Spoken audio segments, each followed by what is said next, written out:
Allô, c'est Alicia. Aujourd'hui à l'émission, je vous fais découvrir le fleuve Saint-Laurent comme vous ne l'avez jamais vu. Je vous le dis, ça vaut vraiment le détour.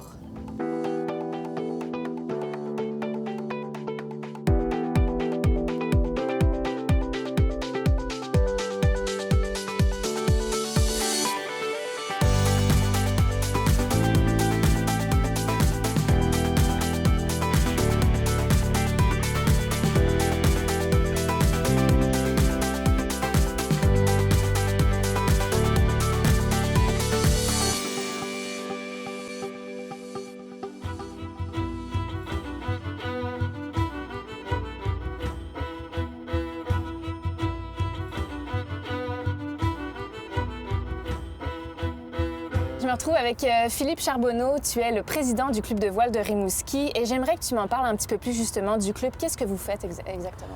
Le club de voile a comme première mission de donner un accès au fleuve aux gens de Rimouski, dans notre cas.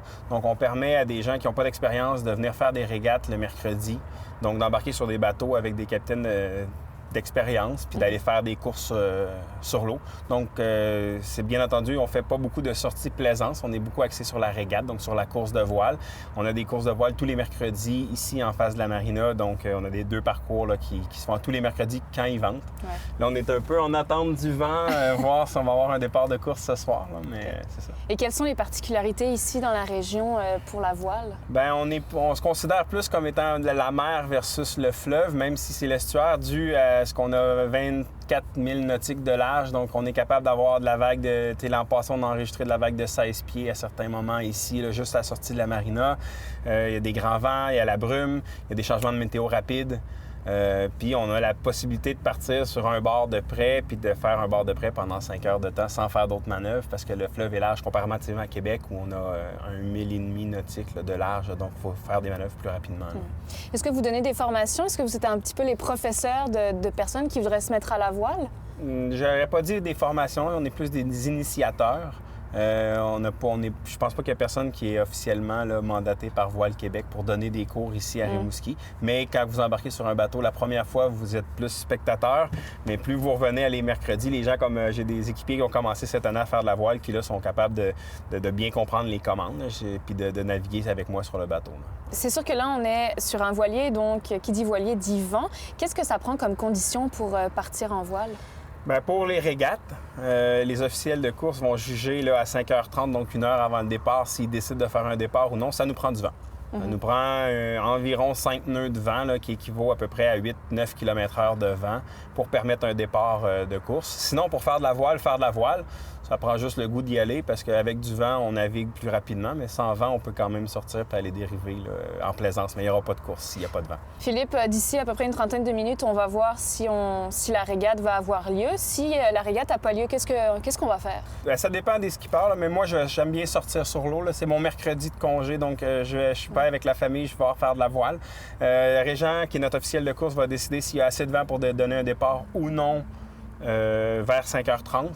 Puis à ce moment-là, bien, c'est soit qu'on se prépare pour la course, donc on équipe le bateau prêt pour faire de la course. Puis s'il n'y a pas de départ de course, bien, on reviendra sur le bateau puis on ira se faire une promenade, mon bon plaisir. Donc dans tous les cas, on va avoir du plaisir, ça c'est certain, mais on va quand même espérer que Mère Nature soit de notre côté. Exact.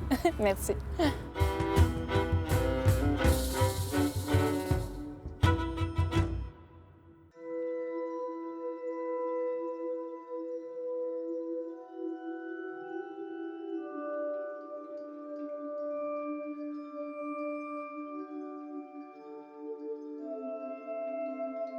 Je m'appelle Miranda Plourde, je suis comédienne et aussi marionnettiste. Je viens de la région du Bas-Saint-Laurent, plus précisément Rivière-du-Loup. Puis voilà, je suis marionnettiste sur le spectacle Folie sur l'épave cette année au site historique de la Pointe-au-Père. Parfait! Beau travail! Merci. Merci. Merci. C'est maintenant le temps d'ouvrir les portes du musée. Oui, oui, Oui. oui, oui. Bonne journée à tous! Le défi des marionnettes géantes, c'est que ça nous prend un harnais, en fait. Donc ça, c'est vraiment aussi complexe parce qu'il faut réussir à bien à bien le serrer, à bien, l'ajuster à son corps pour que le poids soit bien réparti. C'est sûr que c'est un défi et ça prend de l'entraînement physique parce que c'est exigeant, c'est lourd et tout ça. Puis, ouais, mais c'est vraiment trippant. Il faut chercher à trouver ce qu'il cherche avant qu'il le trouve. Non, il faut trouver à chercher quoi chercher avant qu'ils ne trouvent ce qu'ils sont venus chercher. Non, je pense qu'il faut d'abord chercher à trouver ce qu'ils cherchent avant de chercher à trouver ce qu'ils sont venus trouver à chercher. Je m'appelle Sophie Desjardins-Gagnon, je suis scénographe et marionnettiste maintenant sur le spectacle Folie sur l'épave. Pour créer le spectacle Folie sur l'épave, il y a eu vraiment beaucoup d'étapes. C'est sûr qu'il y a eu l'idée du site historique maritime qui voulait produire un spectacle unique pour la région. La Dame de cœur qui a vraiment créé les marionnettes pour le spectacle. Cédric Landry, l'auteur de la région. Et ensuite, moi, j'ai eu la demande aussi de concevoir le décor. Donc, j'ai conçu plusieurs décors de théâtre, mais c'était mon premier théâtre de marionnettes, donc c'est quand même assez différent. On ne conçoit pas pour des acteurs, c'est vraiment pour les marionnettes, donc les castelets. C'est un castelet, donc pour cacher, dans le fond, les marionnettistes et mettre en valeur les marionnettes. Donc, ça a été beaucoup de préparation. On a été au moins 1 mois ici en salle. Le décor a été construit à l'extérieur, puis on l'a installé ici. Donc, toute la finition, les algues et l'effet marin a été faite sur place. C'est ajouté à ça la composition musicale et l'éclairage qui fait vraiment la totale du spectacle. Donc, c'est sûr que c'est très visuellement impressionnant. Je pense que c'est très unique pour la région aussi, là. Les marionnettes géantes sont surtout à Upton, à la Dame de cœur. Donc, on est très chanceux de les avoir ici en région. On a besoin de moi. Suis-je indispensable? Suis-je la plus belle? Oh oui, sans aucun doute, c'est bien de moi qu'on parle. À la fin du spectacle, en fait, on apporte les marionnettes devant, puis là, c'est ça, on vient vraiment carrément briser le 4e mur. Donc, on montre le fonctionnement des marionnettes. Et là, les enfants, ils font comme « Ah oui, OK! » Ça se manipulait comme ça. Puis il y a un enfant, moi, ça m'a marqué, il y avait vraiment des questions très spécifiques qui étaient comme « OK, si tu tires ça, c'est que ça vient bouger les yeux. » Puis il était vraiment super allumé. Puis je pense que pour certains enfants, c'est vraiment... Je pense que ça vient les émerveiller encore plus parce que là, ils font comme OK, c'est des gens là, qui manipulent tout ça puis qui font en sorte que la marionnette devient vivante comme ça. Puis je pense que c'est bien qu'ils voient ça. C'est une forme de médiation culturelle parce qu'on leur montre comment c'est fait et que, bien, en fait, que c'est ça, que c'est un art, que ça existe puis que... c'est comme de jouer avec des immenses jouets. Je pense qu'on va avoir de la relève, ça, c'est clair. C'est chez nous, c'est notre maison. C'est chez nous, c'est notre maison. C'est chez nous, c'est notre maison.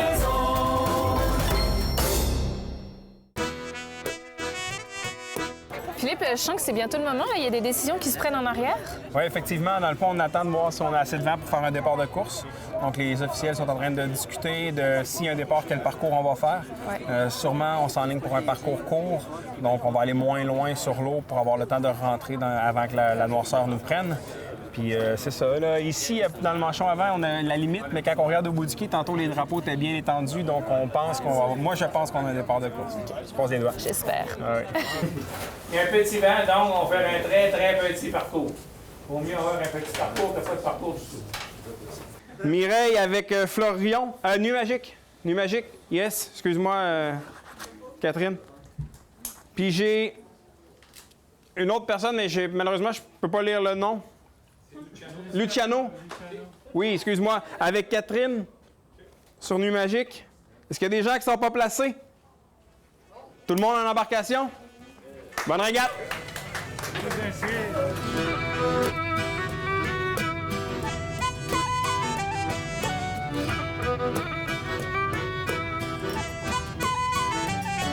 Alicia, le plus gros de ta job aujourd'hui, ça va être de rester avec Martin. Vous allez être en équipe. Il y en a un des deux qui prend le mou de la voile. Donc, quand on fait un virement de bord, là, il se crée un mou pendant que la voile transfère. Il faut prendre tout le mou le plus vite possible. Tu fais 2 tours ou 3 tours. Mais on va y aller avec 3, c'est plus sécuritaire. Tu passes dans la mâchoire d'embarquement, puis tu viens le mettre dans son taquet. D'accord. Okay. Là, il est barré. Martin, lui, va avoir une poignée de winch dans les mains. Il va finir l'ajustement avec une manivelle qui va, Parfait. comme on dit en québécois, il va wincher jusqu'à temps que je sois content. Il y a beaucoup de termes anglophones. Oui, malheureusement. Taquet, winch, poignée de winch, ouais, c'est ça.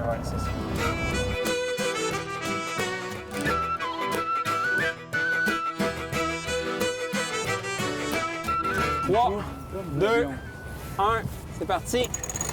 Alicia, t'attends. Martin, OK, je t'es comprends. prête? C'est quand j'ai du loup, ça. Martin, maintenant. Alicia, maintenant.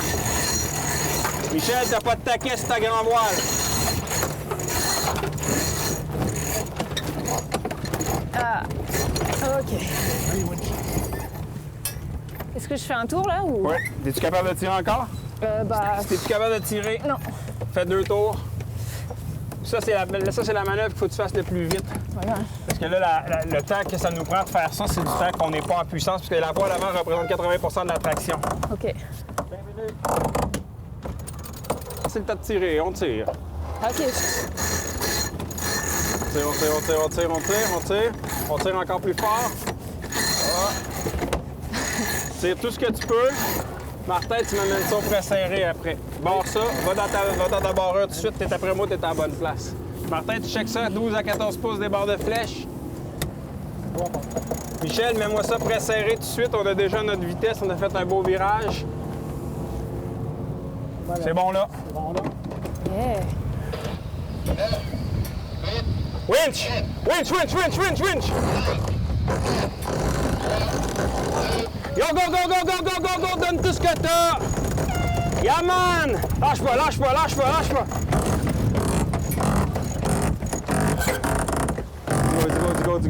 Go! Yes, vas-y. OK. Bon, on est parti. Oh, ouais, on va s'asseoir en haut, tout le monde. Laisse-moi en poignée.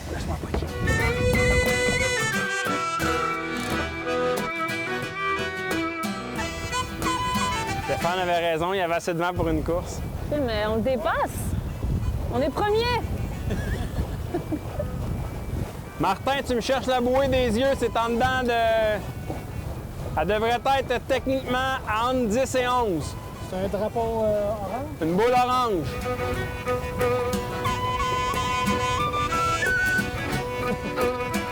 OK, je la vois, elle est là.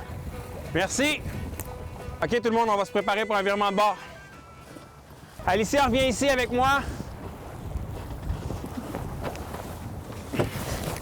T'es capable de la lever, Alicia? Tire tranquillement.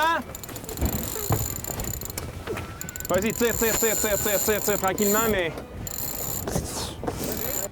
Yes! As-tu vu ça?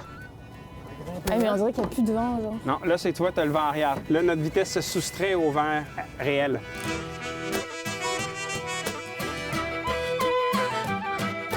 Là, on descend ça.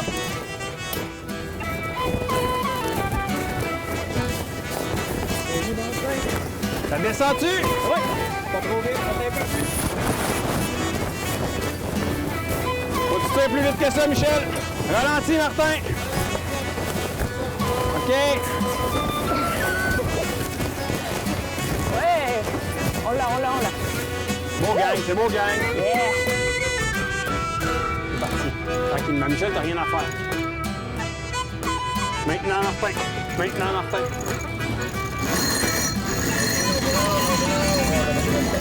OK, on a passé. Ça veut dire qu'on On est premier sur l'eau. Premier?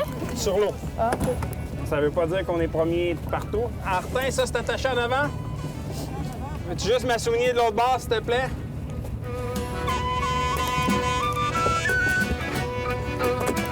OK.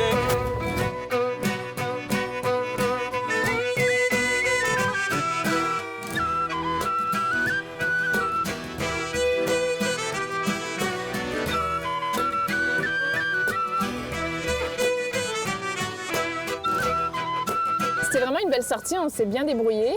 Oui, vraiment, puis c'est impeccable. On a Beaucoup fini. d'apprentissage aussi, hein? On voit qu'on est toujours en train de s'ajuster. Oui, puis des conditions changeantes aussi. Donc, on a fait des essais qui ont été payantes, donc c'était génial. Merci à toi, merci d'être passé par l'émission Ça vaut le détour, c'était vraiment un plaisir. Merci à vous.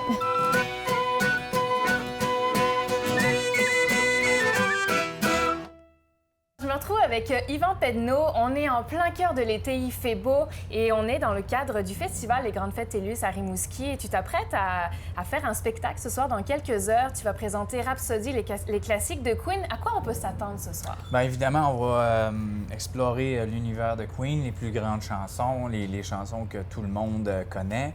Et puis, on va explorer peut-être 4 ou 5 chansons un petit peu moins connues, mais je suis certain que les gens vont apprécier quand même.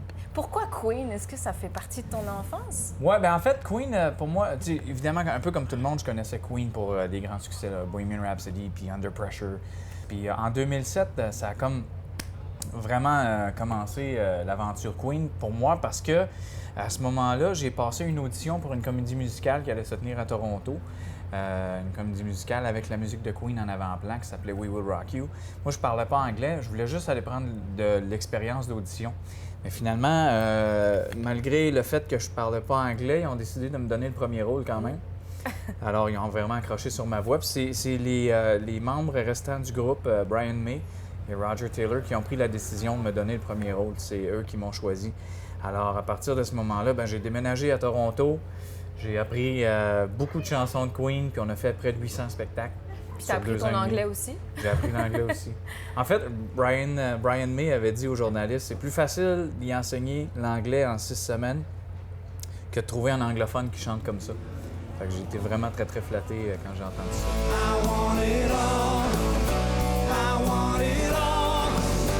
I want it all. And I want it now. Listen all the people, come gather around. I gotta get me in a game plan. I gotta shake the ground. Just give me what I know is mine. People, do you hear me? Just give me a sign. It ain't much I'm asking. If you want the truth, here's to the future of the dreams of you.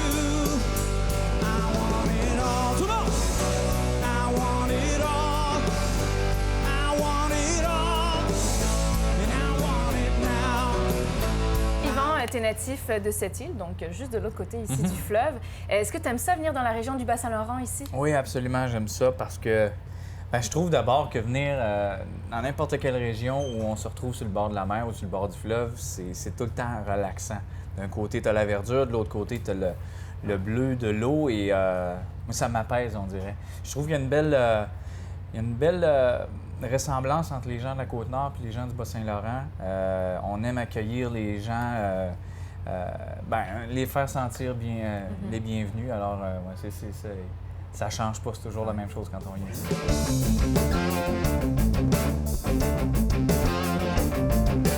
Take me to the room where the blacks are white and the whites are black. Take me back to the shack. She don't take no prisoners. She gonna give me the business. Yeah, chain to the ride. Hey, got a jacket on my back. Dis-moi, tu as quand même un gros été qui s'en vient, beaucoup de spectacles en vue. Qu'est-ce qui s'en vient justement dans les prochaines semaines, prochains mois? Ben j'ai 3 spectacles, en fait 4 spectacles qui vont rouler cet été. L'hommage à Queen, Rhapsody, les classiques de Queen. Route 66 aussi avec Jonas, Jean-Marc Couture et Rick Hughes. Et puis le British Show avec Pascal Dufour, René Wilkin et Jérôme Couture. Je vais faire un spectacle aussi qui s'appelle Bécomo d'aventure et de culture pour divertir les gens de la Côte-Nord aussi. Oui. Alors oui, c'est un gros été, mais je me plains pas, on le prend quand ça passe.